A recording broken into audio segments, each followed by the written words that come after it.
Salam sejahtera untuk semua. Saya Akmal Taher. Pada kesempatan ini, saya ingin memperkenalkan sahabat karib saya.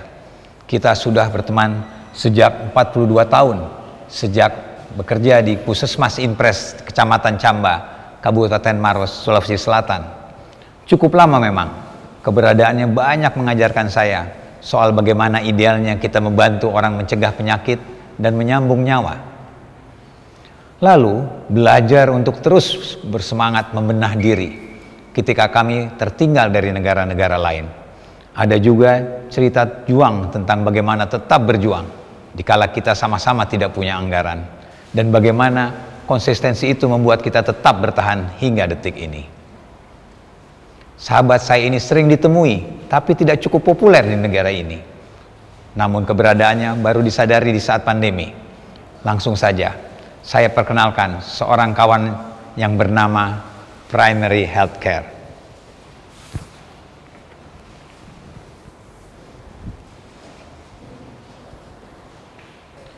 Di dunia, sahabat saya ini padahal cukup populer dan diakui.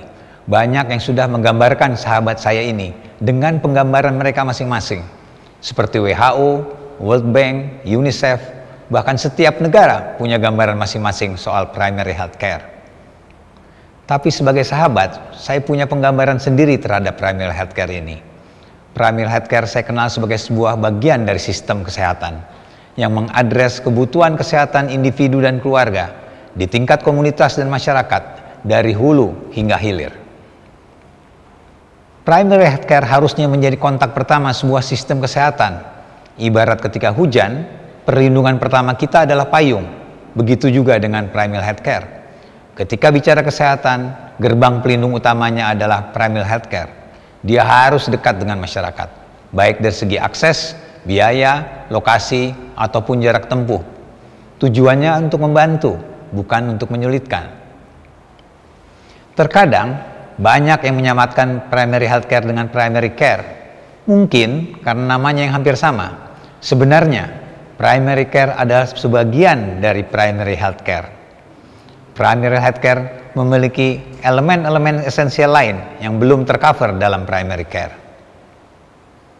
Di Indonesia, primary care sering disebut sebagai usaha kesehatan perorangan dan berkonotasi hanya memberikan pengobatan atau kuratif.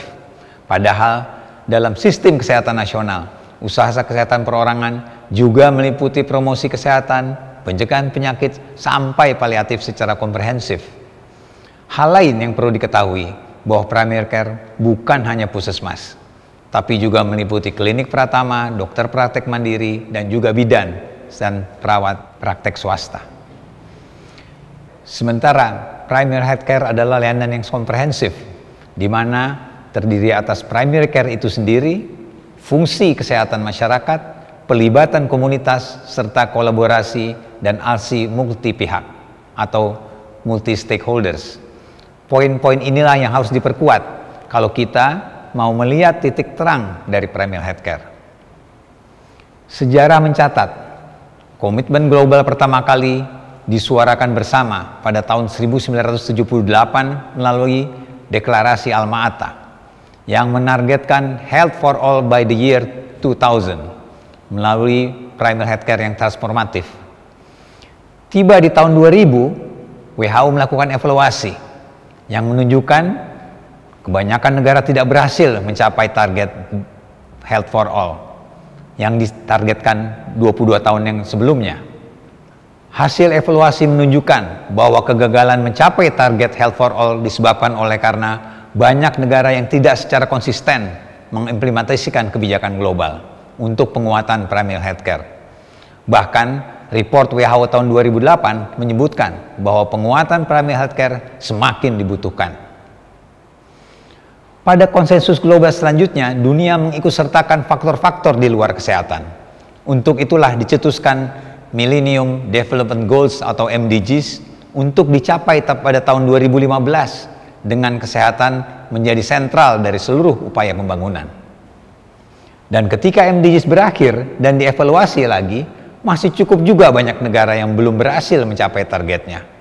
Perubahan demografi penyakit serta usaha untuk mencapai pembangunan yang berkelanjutan mendorong dunia kembali keluar dengan target pembangunan atau yang kita kenal dengan Sustainable Development Goals yang harus tercapai pada tahun 2030. Untuk akselerasi pencapaian goal SDGs kesehatan, penguatan komitmen untuk transformasi primary healthcare dicetuskan dalam Deklarasi Astana tahun 2018, disusul oleh Universal Health Coverage Declaration pada tahun 2019. Yang penting dalam political declaration ini adalah disebutkan bahwa primary healthcare adalah penentu dari tercapainya universal health coverage. Dari berbagai komitmen ini, kerangka pikir Deklarasi Astana akan menjadi acuan diskusi kita pada hari ini. Bagaimana dengan situasi di Indonesia? Jauh sebelum Deklarasi Alma-Ata, Indonesia sebetulnya sudah memperbincangkan isu ini 41 tahun sebelumnya. Tepatnya melalui Bandung Conference on Rural Hygiene di tahun 1937. Berarti harapan serta gagasan tentang primary healthcare itu sudah berusia 85 tahun. Perbincangan soal PHC tidak berhenti sampai di situ. 31 tahun setelah Bandung Conference, dilahirkanlah Inpres Puskesmas pada tahun 1968. Konsep Puskesmas diakui dunia dan terbukti berhasil menurunkan 20% kematian anak pada kurun waktu tahun 90-an hingga 2009. Lalu dalam perjalanan selanjutnya, tahun 2014 keluar juga kebijakan jaminan kesehatan nasional, di mana perubahan model pembiayaan kesehatan di Puskesmas berganti menjadi kapitasi. Dan setelahnya kemudian negara melahirkan Nusantara Sehat, di mana pendekatan tenaga kesehatan berbasis tim diperkenalkan.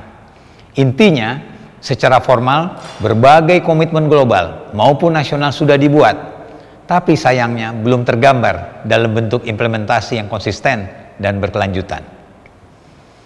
Seiring waktu, dinamika kebutuhan kesehatan masyarakat makin berkembang, baik dari sisi kuantitas dan kualitas. Sayangnya, keadaan ini malah beralih dari prinsip utama layanan kesehatan primer.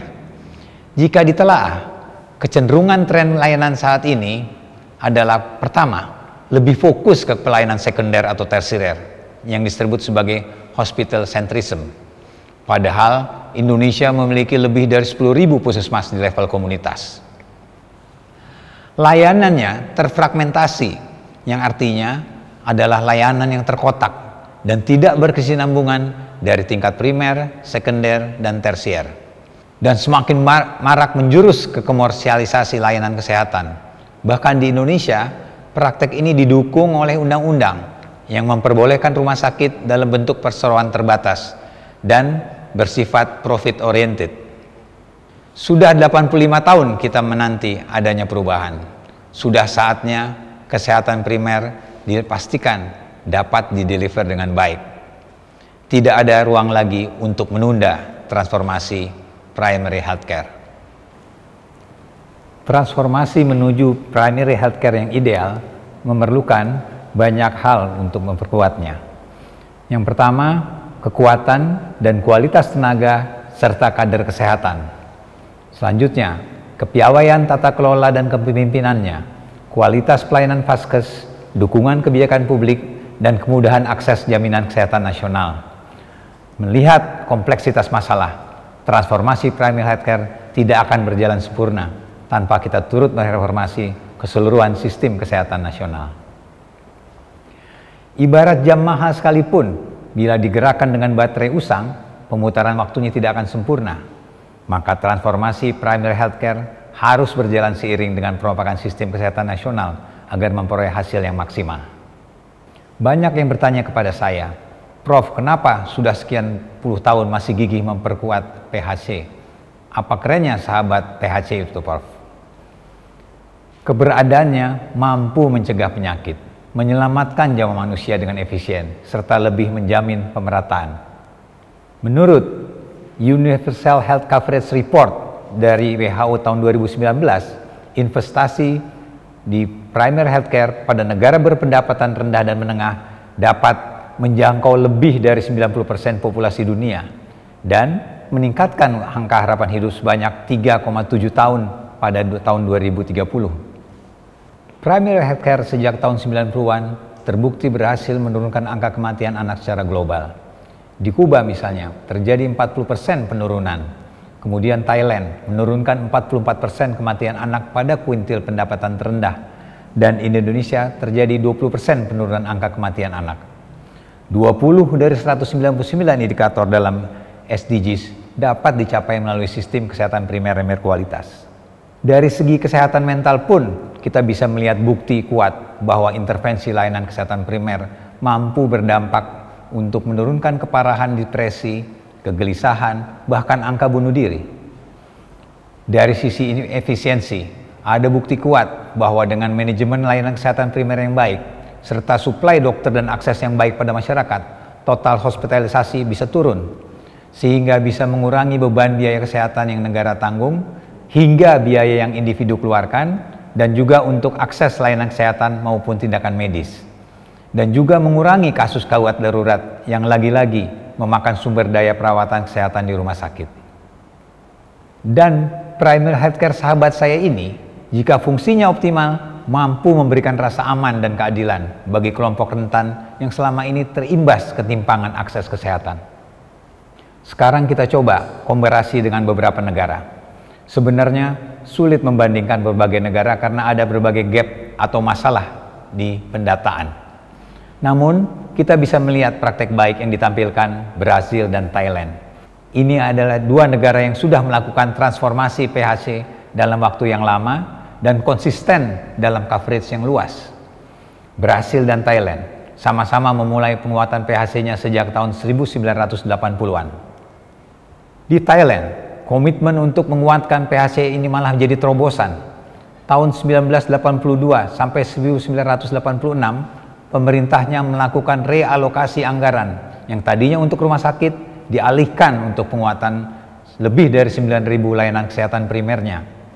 Jika kita jabarkan, beberapa kesangsihan Thailand untuk penguatan PHC-nya mempunyai sistem kapitasi berbasis wilayah, di mana PHC berbagi kapitasi dengan rumah sakit. Yang kedua, Thailand mempunyai lebih dari 1 juta kader kesehatan, memiliki fungsi melakukan pendataan, edukasi, hingga pendampingan. Dan setiap kadernya terhubung dengan sistem PHC di mana terdapat insentif, pelatihan formal, dan penilaian kinerja. Selanjutnya, yang tidak kurang pentingnya adalah adanya kolaborasi dengan universitas, bekerja sama untuk mengembangkan kurikulum untuk tenaga kesehatan, pengelolaan dinas kesehatan, serta penelitian dan evaluasi terhadap implementasi sistem kesehatan. Pembentukan District Health Board yang beranggotakan pemerintah, dunia usaha, dan komunitas akan meningkatkan partisipasi dan integrasi untuk mendukung sistem kesehatan di level daerah. Setelah itu, pada tahun 2002, mereka memulai dengan National Health Security Act, di mana ada penetapan 30 baht atau kurang dari $1 sebagai besaran co-payment-nya. Kita tertinggal, padahal sebagai sesama negara di ASEAN, dan Indonesia sudah 45 tahun lebih dahulu memulai pembahasan primary healthcare. Kalau kita berlayar lebih jauh ke Brazil, kita akan lihat bahwa primary healthcare di sana disebut sebagai family health program. Fungsinya adalah mengarahkan, mengkoordinasikan continuous of care melalui tim yang sifatnya multidisiplin. Komponen-komponen inti dari primary healthcare di Brazil antara lain adalah: pertama, penguatan tenaga kesehatan primer Brazil melalui pembentukan tim. Kedua, model di Brazil menempatkan pasien di bawah satu tim perawatan kesehatan primer sebagai strategi inti untuk memberikan perawatan berkualitas. Setiap tim yang dibentuk tadi bertugas menyediakan layanan sehingga 1.000 keluarga atau kurang lebih 4.000 individu yang berlokasi di wilayah geografis tertentu. Ini kurang lebih mirip dengan sistem kapitasi kita.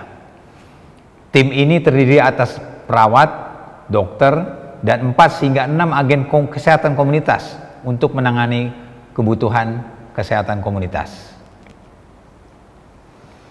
Evidence dari banyak negara seperti Thailand dan Brasil tadi menunjukkan bahwa layanan kesehatan primer yang telah terbangun dengan baik sejak sebelum pandemi membawa dampak yang sangat positif pada ketahanan sistem kesehatan. Selain itu, tercermin juga masalah total health expenditure. Total health expenditure Indonesia yang baru 3% dari GDP, sementara Thailand dan Brasil sudah sama-sama di atas 7% dari GDP.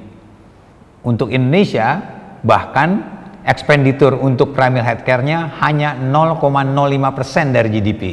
Sementara WHO merekomendasikan 1% dari GDP untuk primary healthcare.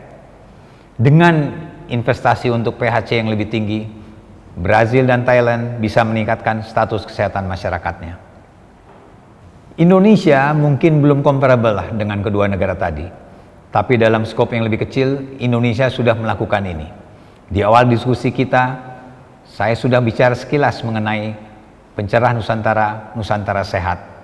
Setahun terakhir, pemerintah Jawa Barat mengadopsi pendekatan intervensi Pencerah Nusantara untuk menghadapi pandemi di provinsinya melalui program Puspa. Hasilnya sangat menggembirakan. Program ini secara strategis mendorong partisipasi masyarakat dan aktor lintas sektor yang terpusat untuk penguatan puskesmas selama pandemi. Tambahan 300 tenaga kesehatan yang terlatih di 100 puskesmas mampu menyentuh lebih dari 7 juta orang di satu provinsi saja. Bahkan tercatat ada keterlibatan lebih dari 3.500 orang kader yang mampu melakukan surveillance atau pengabatan berbasis masyarakat dan mendongkrak kapasitas surveillance Vaskes di area kerjanya. Dalam waktu kurang dari 7 bulan, jangkauan promosi kesehatannya mencapai lebih dari 700.000 individu dan 1.000 tempat umum berisiko. Selain itu, kelompok rentan yang terlibat menjadi lebih inklusif, seperti teman-teman transgender, penderita HIV, dan disabilitas. Hal ini semua menunjukkan bahwa dengan komitmen yang kuat dan implementasi yang konsisten, negara kita tidak perlu tertinggal. Selain program-program tadi, sebenarnya pemerintah mencoba melakukan inovasi seperti program Indonesia Sehat dengan pendekatan keluarga atau PISPK, Germas, dan saya yakin ada banyak inkubasi inovasi di tingkat pemerintah daerah. Tapi sepertinya pemerintah sendiri tidak melakukan upaya khusus untuk mengabarkan atau menyebarluaskan pelibatan publik dalam upaya-upaya inovasinya. Hipotesis saya ini berangkat dari hasil pindaian 740 media online yang dikerjakan oleh CISDI. Sepanjang tahun 2009 sampai 2021, hanya ada 10 ribuan artikel yang memuat berita seputar klinik, puskesmas, ataupun FKTP. Dalam periode yang sama, ada lebih dari 36.000 artikel yang membicarakan rumah sakit. Artinya lebih dari 3 kali lipat. Dibandingkan lagi dengan pemindaian berita JKN dalam waktu lebih singkat, yaitu 2013 sampai 2021, ada lebih 37.000 artikel. Pemindaian dari media sosial Twitter dari tahun 2009 sampai 2021 ada sekitar 1,5 juta tweets tentang puskesmas. Dalam waktu yang sama, tweets rumah sakit terpindai sebanyak 6,8 juta tweets.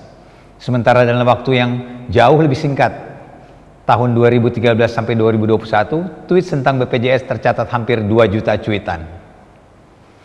Dari pindaian cakrawala ini, kita bisa menyimpulkan bahwa pembicaraan mengenai puskesmas bersifat satu arah tanpa ada koneksi yang bermakna antara pemerintah dengan masyarakat. Kita bisa menyimpulkan tidak ada dialog antara pembuat kebijakan dengan publik, setidaknya yang tertangkap dari media online maupun media sosial. Sementara tentang JKN, tertangkap jelas dialog maupun sentimen publik terhadap kebijakan ini. Kalau memang kita mau transformasi dengan prioritas pada primary healthcare dan mereformasi sistem kesehatan nasional, kondisi ini tidak bisa dibiarkan.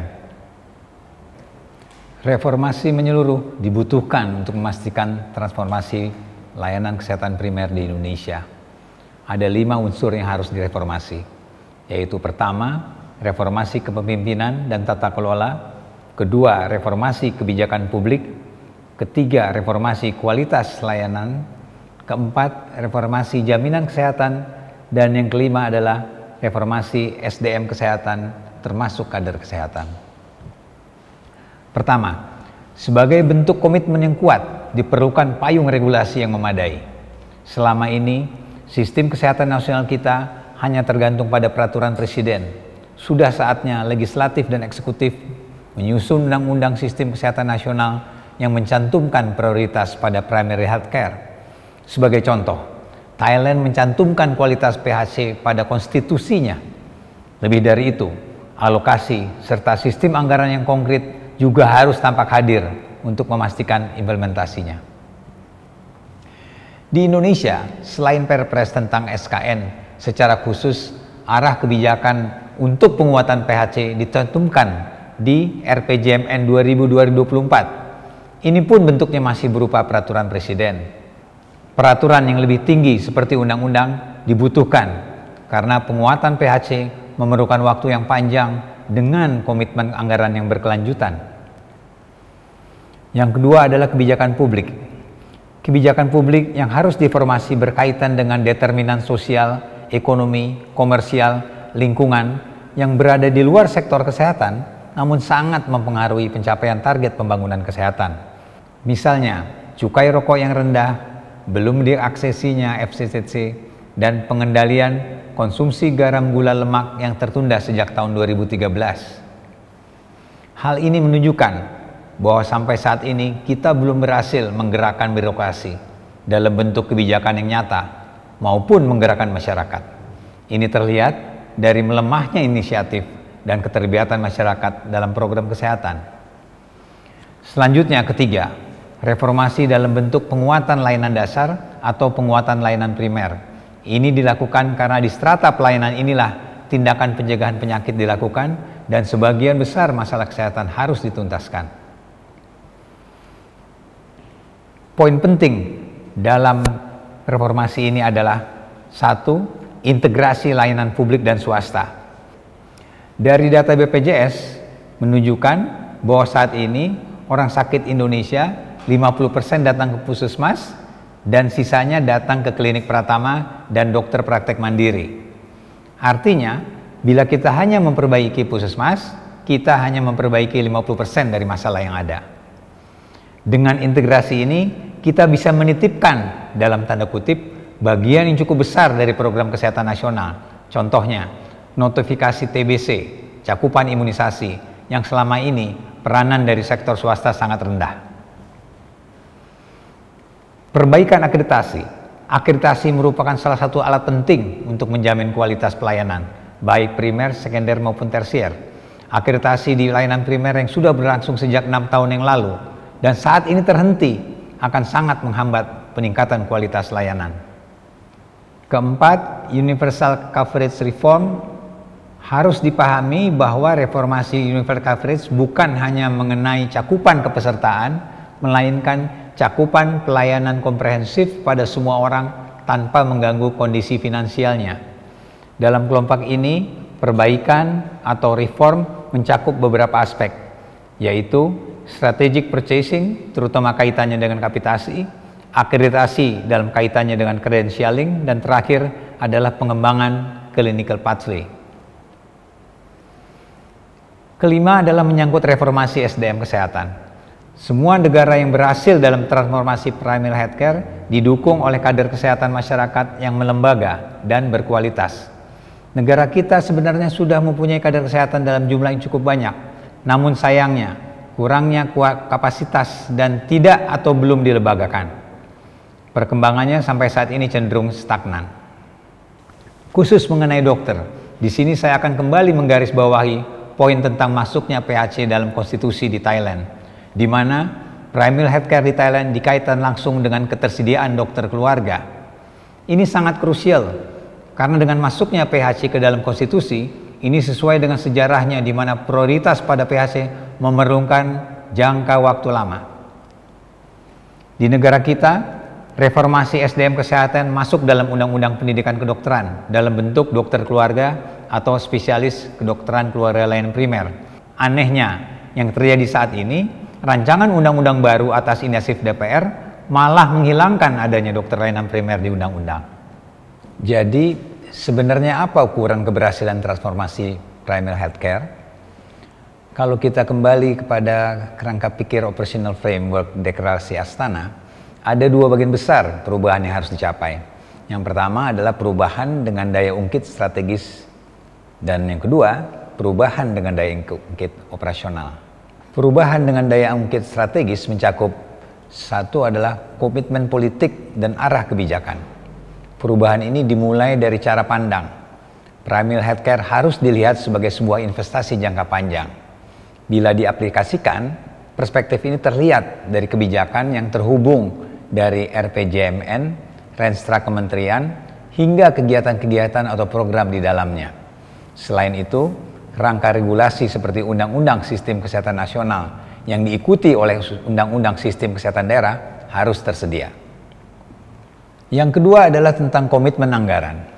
Sebelum ini saya sudah menyebutkan bahwa anggaran yang dialokasikan untuk primary healthcare hanya 0,0% dari GDP. Sementara rekomendasi WHO adalah 1% dari GDP.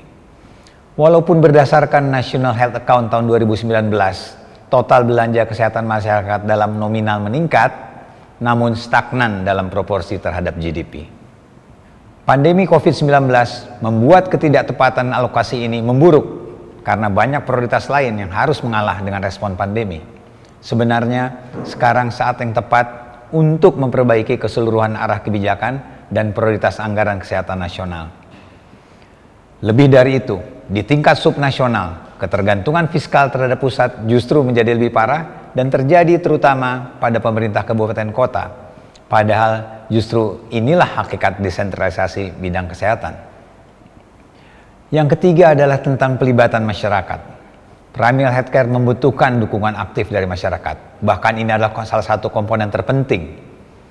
Walaupun selama ini pemerintah berusaha memenuhi tenaga kesehatan di puskesmas, dan secara paralel masyarakat bergerak dengan aktif berperan sebagai kadar kesehatan, keduanya tidak terintegrasi sebagai suatu kesatuan yang bernama SDM Kesehatan atau Health Workforce.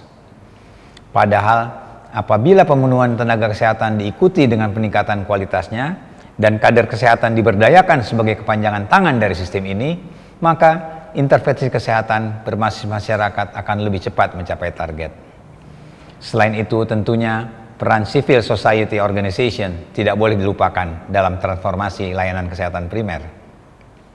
Sementara, perubahan dengan daya ungkit operasional atau professional levels adalah pertama, penggunaan big data dan digital health, kedua, pengembangan penelitian dengan orientasi primary healthcare, dan ketiga, terbangunnya SDM kesehatan berkualitas untuk primary healthcare. Big data dan digital health. Pandemi betul-betul membuat disrupsi digital. Untuk digital health dan penggunaan big data untuk kesehatan, khususnya di layanan kesehatan primer. Contoh konkretnya bisa kita lihat adalah dengan crowdsourcing data pandemi dari tingkat komunitas. Selain itu, telediagnostik juga berkembang pesat dan digunakan secara luas. Teknologi digital kesehatan juga dipakai untuk memastikan rantai pasokan logistik, ketersediaan medis, kesiapan fasilitas kesehatan, manajemen SDM kesehatan, hingga memastikan rujukan di dalam sistem kesehatan. Sekarang saatnya kita mendorong transformasi big data dan digital health ke dalam sebuah kebijakan yang khusus untuk transformasi primary healthcare. Agar setelah pandemi usai, sistem dan manajemen data lebih sensitif, lebih maju, lebih bisa diandalkan, dan yang paling penting lebih tepat. Yang kedua adalah cerita tentang pengembangan penelitian dengan orientasi primary healthcare. Primary healthcare belum menjadi bidang yang menarik untuk dikaji oleh para peneliti kesehatan di Indonesia. Primary healthcare selama ini dianggap sebagai area penelitian yang kurang menarik, baik dari sudut teknologi, SDM kesehatan, maupun dari sudut peningkatan kualitas atau sistem kesehatan. Ini tidak bisa dibiarkan berlanjut. Seharusnya pandemi telah menyadarkan kita bahwa primary healthcare harus transformatif agar seluruh sistem kesehatan tetap utuh. Kita memerlukan lebih banyak evidence dan analisis mendalam yang membongkar PHC hingga ke tingkat yang sangat mikro. Semua pihak harus terlibat dalam pengembangan sumber pengetahuan atau body of knowledge ini. Peneliti, tenaga kesehatan, pembuat kebijakan, masyarakat sipil dengan keahlian dan cara pandang yang berbeda sebenarnya adalah orang-orang yang dibutuhkan untuk mentransformasi primary healthcare. Selanjutnya, bagaimana kita dengan pembangunan SDM kesehatan kita yang berkualitas untuk primary healthcare? Peran universitas sesungguhnya sangat strategis. Belajar dari praktik baik, lagi-lagi dari Thailand. Universitas berkolaborasi untuk mengembangkan kurikulum pendidikan SDM kesehatan, advokasi kepada dinas kesehatan, dan melakukan riset dan evaluasi terhadap implementasi dari program kesehatan. Di Indonesia, sebenarnya sudah tersedia wadahnya, yaitu Komite Bersama Kemdikbudristek dan Kementerian Kesehatan, yang salah satu programnya adalah integrasi sistem pendidikan dan kesehatan. Inilah yang dikenal dengan Academic Health System atau sistem kesehatan akademik. Jadi memastikan kelancaran delivery primary healthcare ibarat membangun sebuah orkestra. Di dalamnya membutuhkan pemain-pemain yang memahami tugas dan tanggung jawabnya, dan seorang pemandu atau pemimpin yang memastikan harmoni dari nada-nada yang dihasilkan. Konkretnya, dalam bentuk pentahelix di mana multi aktor dan multi sektor berkolaborasi. Tokoh seperti Bapak Arifin Panigoro yang baru berpulang adalah tokoh dalam pembangunan kesehatan yang pantas kita teladani. Semangat dan kepercayaannya dalam inovasi sosial untuk bidang kesehatan, khususnya untuk layanan kesehatan primer. Kita butuh masyarakat yang aktif dan terlibat. Yang tidak kita butuhkan hanya satu, yaitu penonton. Itulah cerita saya hari ini tentang seorang kawan yang bernama Primal Healthcare. Semoga dengan kesempatan ini, kedepannya dia tidak hanya menjadi kawan saya saja, tapi di kemudian hari dia bisa bersahabat dengan 260 juta manusia di Indonesia. Karena dia begitu penting, jika boleh saya memberi nilai 1-10 untuk peran serta kehadirannya dalam melindungi kita semua, nilainya adalah tidak terhingga.